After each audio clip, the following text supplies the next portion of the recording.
All right, this is lecture number 2 for working conditions and unions.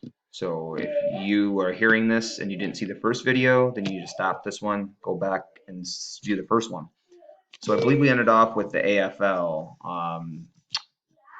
So again, we're just going over different unions that were created during this time that were like big organizations. So the AFL was Samuel Gompers. They only allowed skilled white workers allowed into that union. So obviously, if you were unskilled, if you were basically just an assembly line worker, that's not considered a skilled worker. Or if you were a minority, you were not allowed into this union. But some of the things that this union did fight for, and they won, was shorter work weeks, collective bargaining rights. So in total, about 1.5 million workers that were a part of this organization. So very powerful group that won worker rights for a lot of variety of different kind of people. The ARU, American Railway Union, Eugene V. Debs was the leader of this, and this union allowed both skilled and unskilled white labor. So again, if you were a minority, if you were a woman, you were not allowed into this union. But they did allow skilled and unskilled. And this organization, this union, won higher wages. All right, so excuse me, another labor union, the IWW, the Industrial Workers of the World, also known as the Wobblies. This was a more controversial union, as you'll see here in a little minute. I'll kind of explain that. This group was created in 1905, and this was seen as a radical group for unskilled workers who believed in socialism. So, long story short, capitalism and socialism are two very different economic systems. If you're in a capitalistic system, which is what we have in the United States, hi Kennedy, that means that you kind of have that disparity between the rich and the poor. That you have the ability to make as much money as you can. There's no government interference. Kind of do your thing. Obviously, if you're a worker, it's not so much good for the worker, so to speak. But then you have socialism, which is kind of like making sure that that everybody's being taken care of. So, for instance, national health care. Right now, we don't have that in our country, but some European countries do.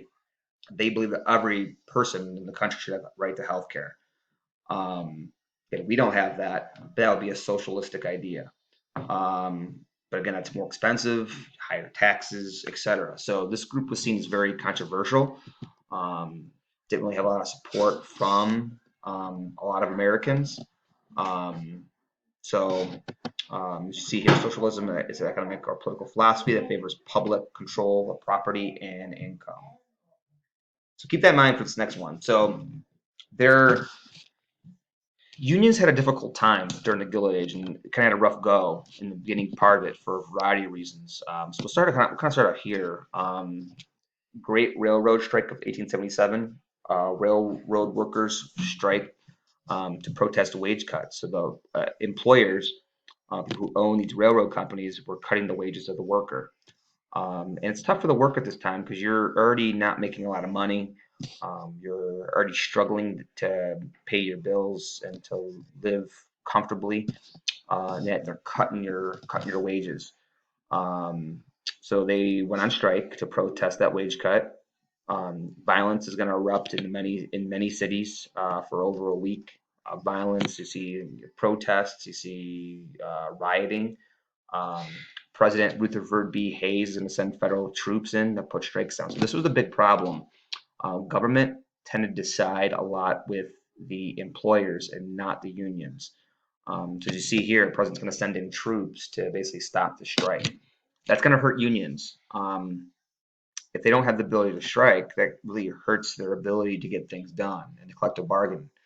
So, as I said a minute ago, this is a really, really rough time for a lot of unions because they didn't really have the backing and support of the federal government. Now, think about why.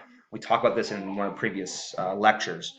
A lot of politicians, those that were in government who were making the laws, oftentimes sided with the rich.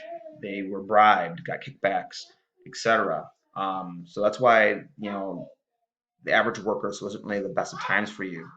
Now, again, a very big buzzword, a vocabulary term you're going to need to know, something called a scab. This ties into one of the other lectures as well. Um, if you were a worker that went on strike, oftentimes employers would look for scabs, replacement workers, basically, to come in and replace the workers that went on strike. Now, many of these scabs were immigrants. Again, if you're an immigrant, you come to America, you're looking for a job. You don't really understand the landscape of the United States. You need a place to stay. You need food. Plus, there's a language barrier. A lot of times they didn't understand or speak English, so they would cross the picket line. And they would go into the factories and they would work.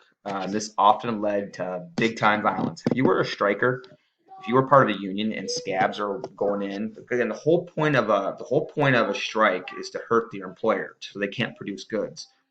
Well, if these scabs are coming in and making the products, then your strike is basically worthless. So also think about too, the immigrants are going to have a bad stigma as well. That this is also a reason why the natives don't like immigrants very much, because they were seen as scabs and hurting their ability to fight for higher wages. So again, finally, as I said before, courts and federal governments are going to side with the employers and not the unions, at least at first. All right, the Haymarket Riot of 1886.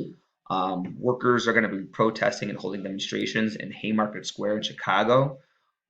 Speakers in this strike are going to be socialist. So think back to the IWW, that socialist concept, and anarchists.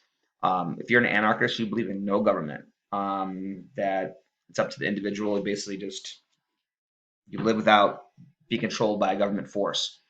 So during these speeches, the police are going to arrive, and somebody's going to throw a bomb at the police.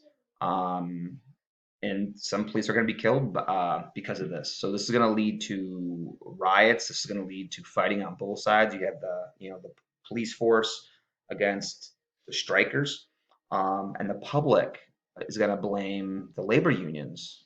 So although the union workers may not have done this at this particular strike, somebody from the crowd who's an anarchist trying to cause trouble threw a bomb, and this is going to leave a bad stigma towards unions. They're going to blame unions as being radical, as being violent, as being immigrants, mostly foreigners. So again, not a good look for the unions. It's going to lead to big time riots um, during this time. The Homestead Strike we'll actually see in a little bit. There's a clip I'll show you guys. You guys will be asked to do a Google sheet on this as you guys watch the movie. The Homestead Strike was the Andrew Carnegie strike. Workers are going to strike against Andrew Carnegie. And as you'll see in the video, Henry Frick was the manager in charge of this plant, and he's going to be anti-union. He's going to be his job there is going to be just try and squash the union. And you'll kind of see what happens in this video.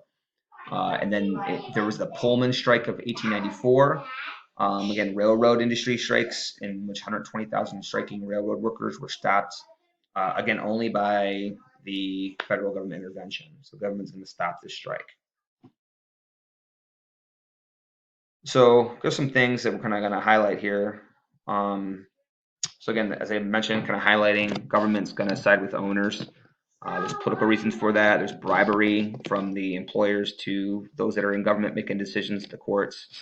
The presidents, as you've seen a couple times, are going to send in troops, military, police to intimidate strikers. The courts are going to rule against the strikers. Strikers get a bad reputation because of the Haymarket riots, intimidation by government.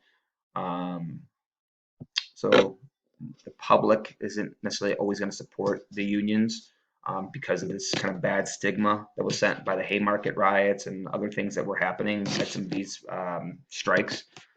The business owners are going to unite against these unions by hiring, as in scabs. Again, worker won't go on strike. Most were immigrants.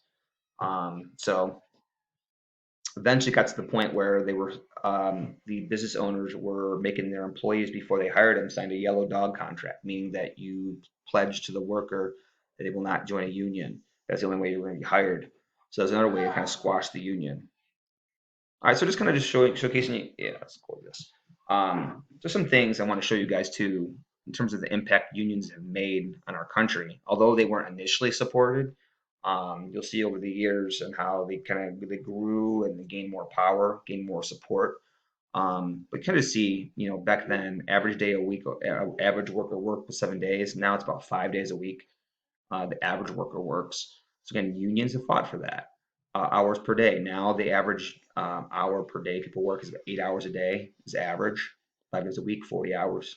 Back then it was 12 to 14 hours. So again, unions fought for that to decrease the work day. So now you have more time to be with family, to do fun things, leisurely things. Um, so yeah, and wages. This is wrong. Minimum wage should be like I think it's 8.50 an hour. So we have that now. Unions fought for that to give a minimum wage to a worker. Back then, there wasn't a minimum wage. It just kind of showcases kind of what people made back then. Benefits, and now I'm sure your parents, when you get your job someday, you might have vacation time, you have insurance, you got sick leave, you got workers' comp. Back then, there was none of that. So again, unions fought for those things. Work age, got to be 16 to work. Back then it was 5. And even still, 16 and up, there's still restrictions in terms of hours you can work and what jobs you can work. So yeah, so that's the impact unions made. So anyway, that's done. That's it for part 2. You guys are going to be working on a little worksheet movie. So yeah, thank you for tuning in. Go Middies.